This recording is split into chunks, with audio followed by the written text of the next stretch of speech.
কিন্তু শুক্রাচার্য বলছে তাই তো।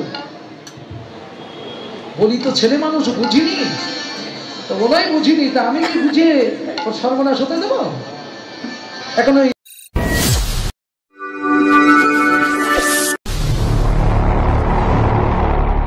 মন্ত্রপুত করতে গেলে আসমন করতে হয়, আসমন করতে গেলে জল লাগে, কৌমণ্ডবে জল আছে, ওই কৌমণ্ডবের ভিতরে ঢুকে নলে আচ্ছাদন করে বসে আছে। শুক্রাচার্য মক্ষিকা রূপে আচ্ছাদন করেছেন, জল ঢালে পড়ে না।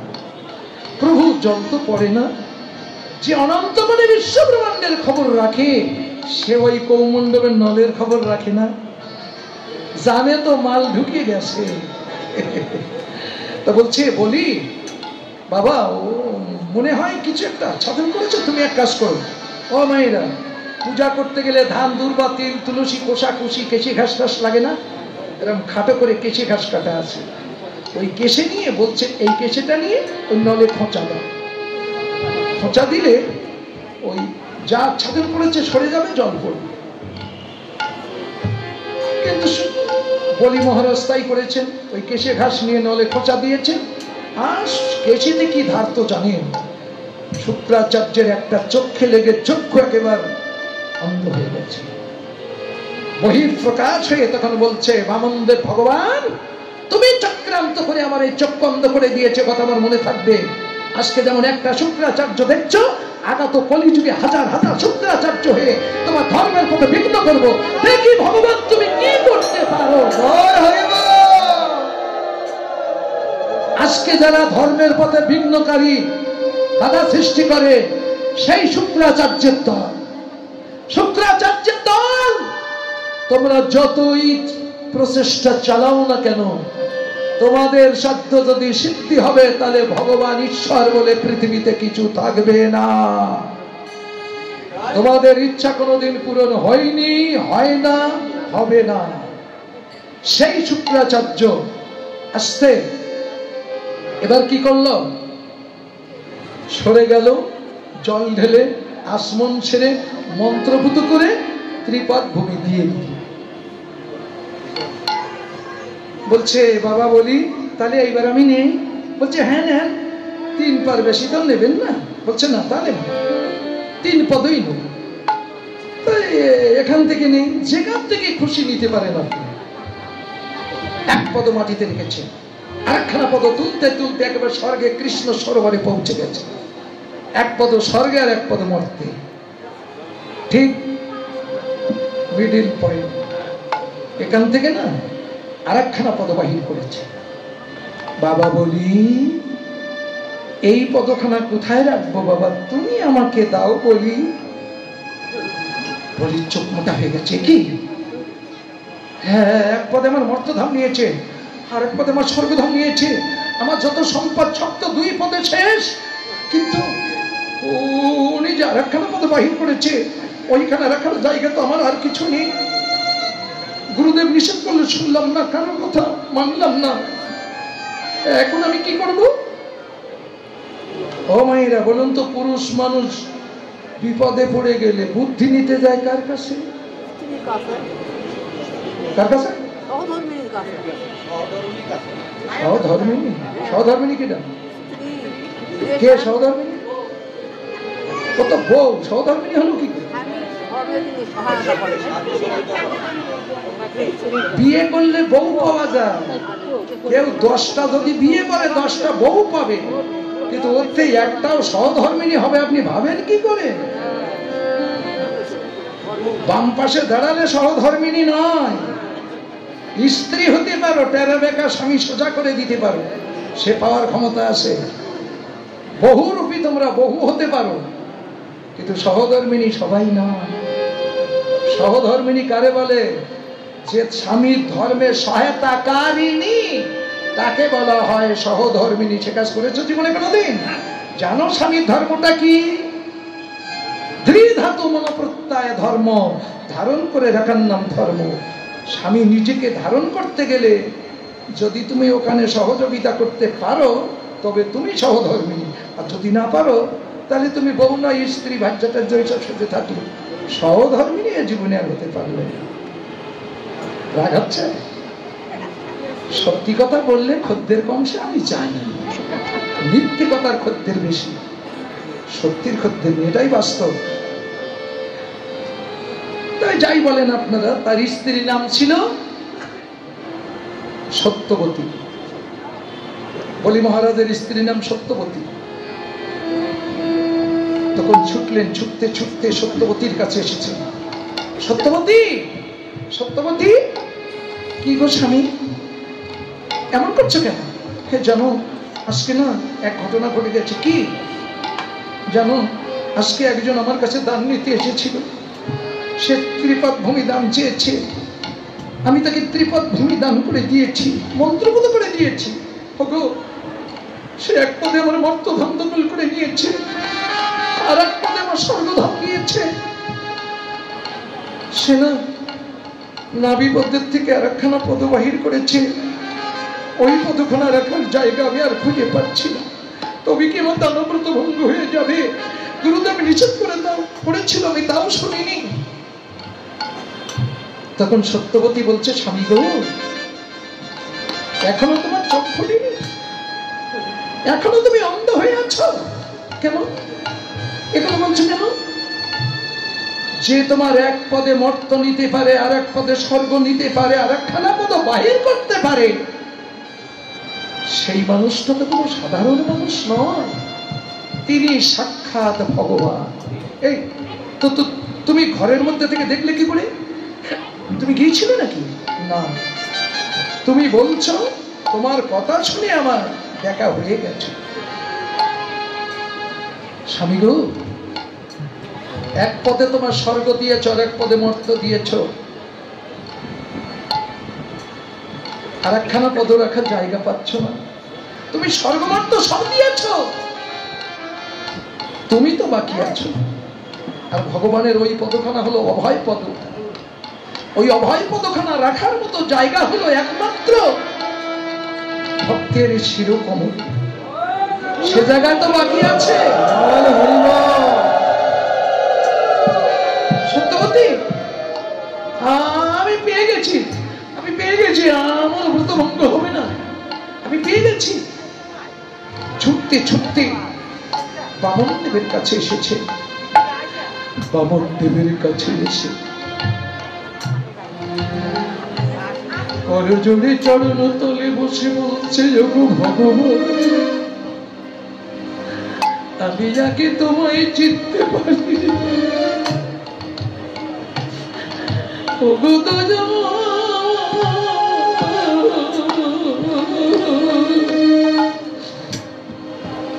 আমি তোমায় চিনতে পারিনি। ওই পদখানা তুমি আর কোথায় রাখবে? কোথায় রাখবে? ও পদ পাওয়ার আশা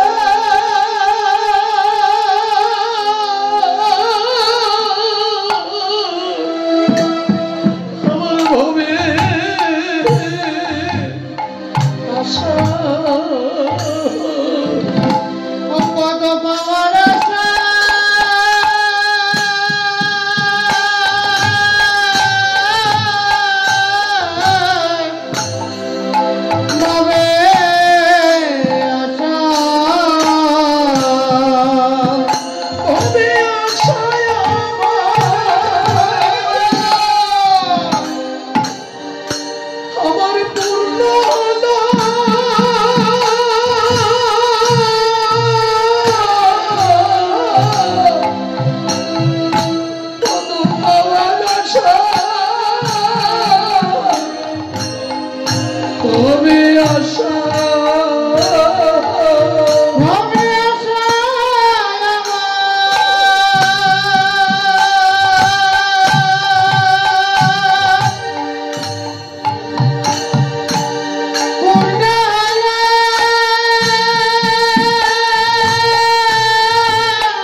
পদ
অতিদানে বলি পাতা। বামনদেব ভগবান বলছে, বলি তুমি তো চালাক কম নও। কেন প্রভু, আমি কি করেছি? কি করেছো তুমি জানো না?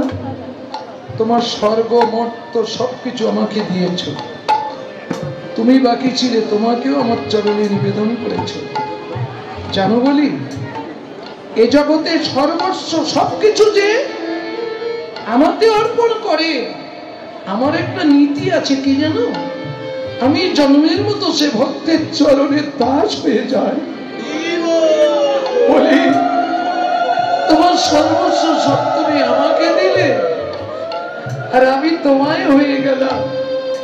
তাহলে আমি যদি তোমায় হলাম, তাহলে তো তোমার মাল তোমায় থেকে গেল, ফাঁকে কলে পড়ে গেছি আমি। কেন তোমার সবকিছু আমাকে দিলে, আর আমি তোমায় হয়ে গেলাম। তাহলে আমি যদি তোমায় হলাম, তাহলে তোমার মাল তোমায় থাকলো না, আমি কলে পড়ে গেছি। ভক্তের কল ভগবান হয়ে পড়ছে দুর্বল। তখন বলছে, বাবা বলি, তুমি আমাকে কিছু কাজ দাও, আমি তোমার হয়ে কিছু করতে চাই। কি কাজ দেবে? ভগবান আপনার বাড়ি দিয়ে বলছে, আমার কিছু কাজ দাও। কি কাজ দেবে? কাজ আছে কিছু ভগবানের দেওয়ার মতো? নেই।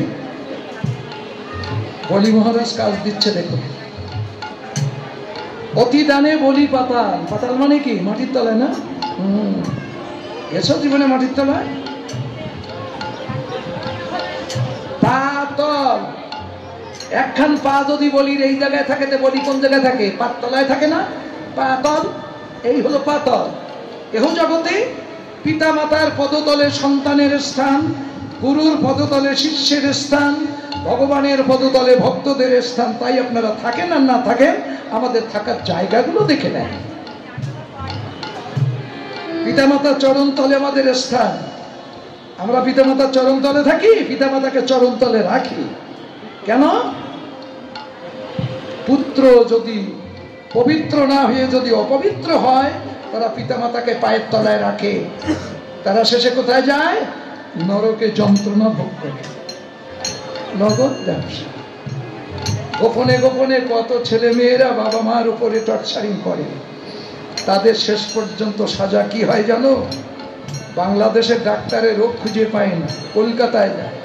কলকাতার ডাক্তারেরা রোগ খুঁজে পায় না, মাদ্রাজ যায়, ভেলোর যায়, চেন্নাই যায়, ব্যাঙ্গালোর যায়। চেয়ে তাতেও ডাক্তারের রোগ ভালো করতে পারছে না। কত যন্ত্রণা, কত শোক। এটাই হচ্ছে নরক। বুঝো? নরক মানে যন্ত্রণা, স্বর্গ মানে সুখ। পিতা মাতা পুত্র কন্যা সবাইকে নিয়ে ভগবানের ভজন উন্মুখী করে যে আনন্দে থাকো, যে সুখটা পাও, এটাই তোমার স্বর্গ রাজ্যে বসবাস। আর এখানে সবকিছু থেকে নরক যন্ত্রণা ভোগ করছো, দুশ্চিন্তা, কুচিন্তা, কুভাবনা, এই টেনশন ভোগ করছো, এটাই হলো নরক। তাই তো মহাজনেরা বলেছেন, কোথায় স্বর্গ কোথায় নরক, কে বলে বহুদূর, মানুষের মাঝে স্বর্গ নরক, মানুষেই ছুড়াছুড়।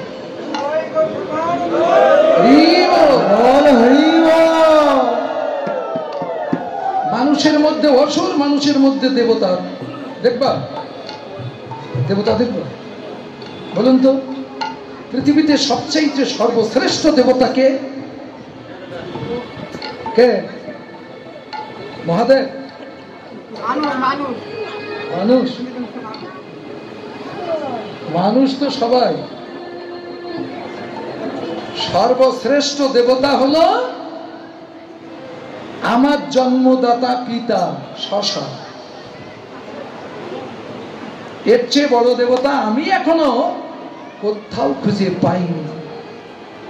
আর সর্বশ্রেষ্ঠ দেবী হলো আমার গর্ভধারিণী মা। এর চেয়ে বড় দেবী এখনো খুঁজে পাওয়া যায়নি। কেন? আমরা তো বাবা মাকে দেবদেবী বলে মানি না।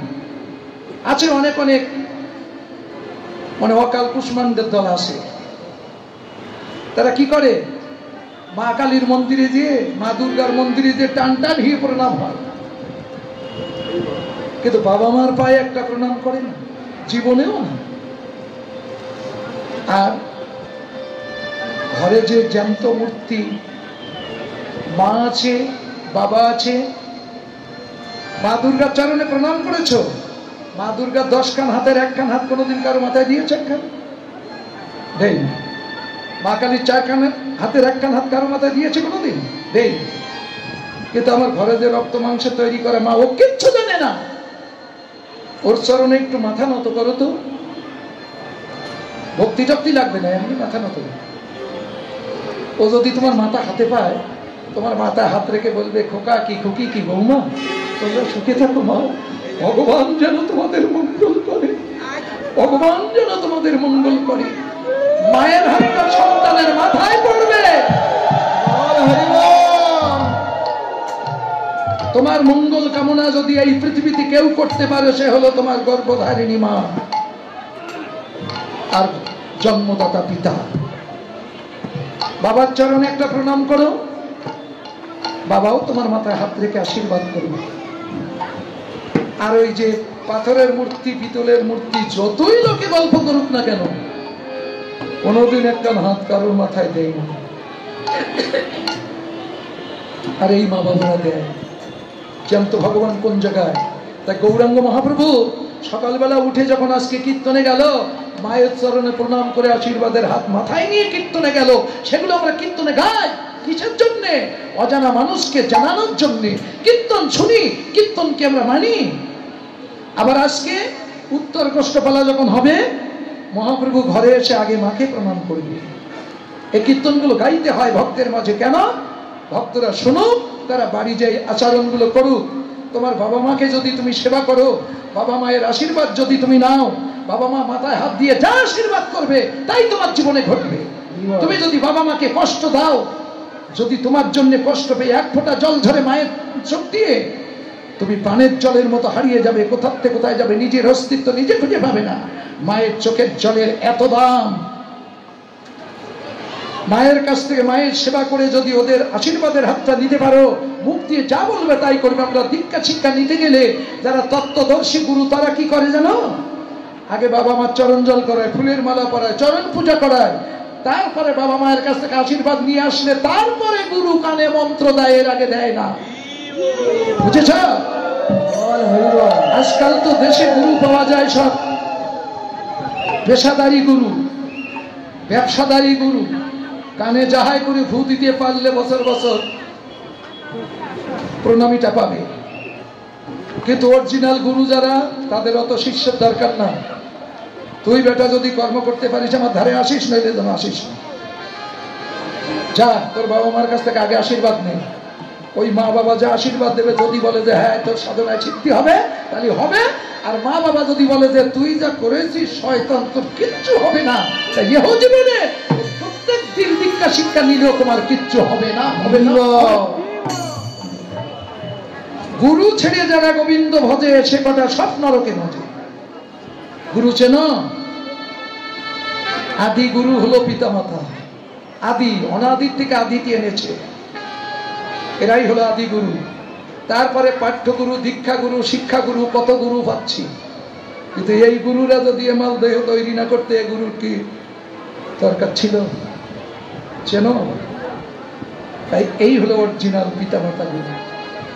তাই আজকে সর্বশ্রেষ্ঠ হলো দেবতা, হলো আমার জন্মদাতা পিতা, সর্বশ্রেষ্ঠ দেবী হলো আমার গর্ভধারিণী মা। ঠিক আছে তো? তাহলে পিতামাতার চরণতলে সন্তানের স্থান, আর গুরুবর্গীয় চরণতলে শিষ্যদের স্থান, আর ভগবানের চরণতলে জগতে ভক্তদের স্থান। তাই ভগবানের পদ ভক্তের মাথায়। ভক্ত কোথায় থাকে? পাতালে না। তাই বলি মহারাজ বলছে, হে ভগবান, যদি তুমি আমার হয়ে কিছু করতে চাও, আমার পাতালে পুরীতে একখানা ঘর আছে, সেই ঘরের 9খানা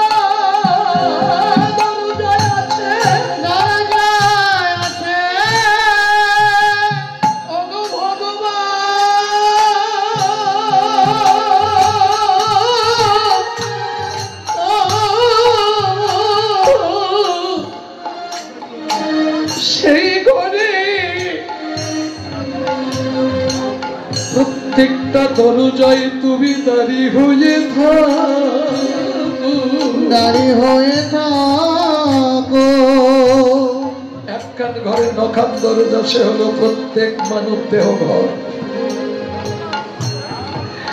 এই ঘরের মধ্যে একটা পাখি বাসে করে, ওই পাখিটা তো একদিন ঘর থেকে বেরিয়ে চলে যাবে।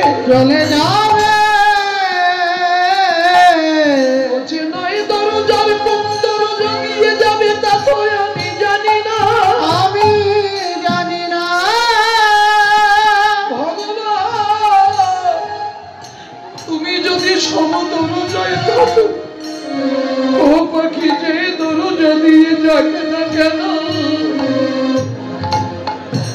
যাবার বেলায় তোমার দেখা তবু যাওয়ার বেলায় তোমার দেখাটি হবে। পাখি যে দরজা দিয়ে যাকে না কেন, যাওয়ার বেলায় দেখাটি পাবে। পাখি যে দরজা দিয়ে যাক না কেন, তবু যাওয়ার বেলায় তোমার দেখাটি হবে। শ্রীমদ্ ভগবদ গীতায় বলেছেন না, মৃত্যুকালে যদি কেহ আমার রূপ দর্শন করতে পারে, তার আর এই মর জগতে আসতে পারে না। বুঝতে পেরেছে? বলি মহারাজ বলছে, তুমি আমার সব দরজায় দাঁড়িয়ে হয়ে থাকো। তাহলে যে আমার হয় আমি তারে হই। এটা যদি মিথ্যা কথা হতো, রেকর্ড দলিলে না থাকলে এত সময় আমার এখান থেকে গলা ধাক্কা দিয়ে বার করে দিতেন না আপনারা। বাস্তব বড় কঠিন। একদিন দেবর্ষি নারদ বীণা বাজাতে বাজাতে চলে যাচ্ছে, কিন্তু স্বয়ং মা লক্ষ্মী নারদ মুনিকে ডেকে বলছে, নারদ, নারদ, কি মা, এই তো প্রভুকে দেখেছিস? আজ কয়েকদিন হলো তোর প্রভুর কোনো সন্ধান পাচ্ছি না। বলছে, ও মা, প্রভুর তো চাকরি হয়ে গেছে, তুমি জানো না? বলছে, না তো, কোথায়? বলছি বলি মহারাজের বাড়ি। কিসের চাকরি? সিকিউরিটি গার্ড, দারোয়ানের চাকরি। তাই নাকি? হ্যাঁ। এই বেতন কত করে জানিস? ওমা পেটে ভাতে। এরকম চাকরির মেয়াদ কতদিন? বলছে আজও, যতদিন বাঁচবে ততদিন। নারদ হিয়ালির ছলে বললেও লক্ষ্মী বুঝতে পেরেছে যে আমার ভগবান ভক্তের দ্বারে দাঁড়িয়ে হয়ে গেছে। বলছে ওনারও বাবা এখন আমার উপায়? ওমা তোমার উপায়? বলি রাজার দুই পায়। বুঝলি মা, তোমার ভগবান ভক্তের অধীনে চলে গেছে, ভক্তাধীন ভগবান ভক্তের অধীনে চলে গেছে। এখন ওই ভগবান যদি তুমি পেতে চাও, ভক্তের চরণ ধুলি ভক্তি সহকারে মাথায় তুলে নাও, তবে তুমি ভগবান পাবে।